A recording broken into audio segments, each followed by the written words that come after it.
మహాదాత నరకానికి వెళ్ళాడు. ఎందుకు?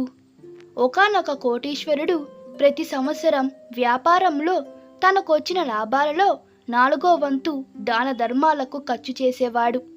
అందరూ తనను దానకన్నుడని ప్రశంసిస్తూ ఉంటే ఆయనకు అదొక తృప్తిగా ఉండేది. చనిపోయిన తర్వాత కోటీశ్వరుడు స్వర్గం చేరాడు.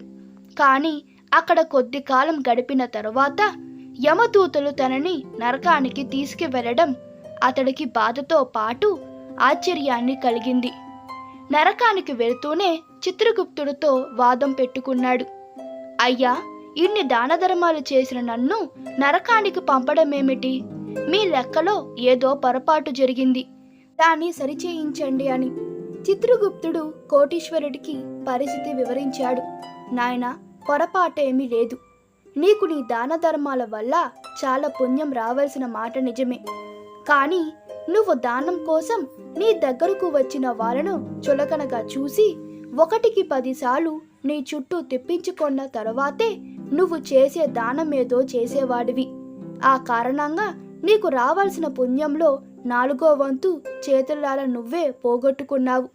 ఆ తర్వాత నేనే అంత దానం చేశాను, ఇంత దానం చేశానని పదే పదే ప్రతి చోట సందర్భం ఉన్నా లేకపోయినా ఆత్మశుద్ధి చేసుకొని మరో 4వ వంతు పుణ్యం పోగొట్టుకున్నావు. అయినా కనీసం ఆ మిగతా సగం పుణ్యమన్నా నాకు దక్కాలి కదా అన్నాడు కోటీశ్వరుడు.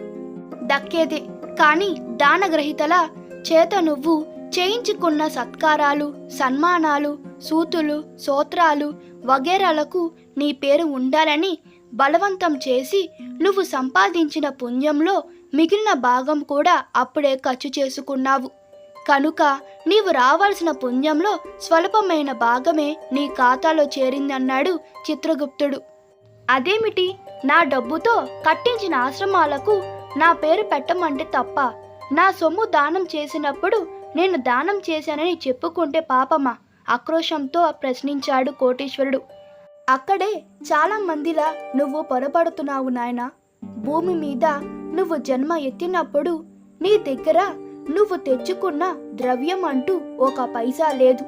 నీ జీవిత కాలంలో కొన్ని కోట్ల రూపాయలు నీ చేతికి వచ్చాయి.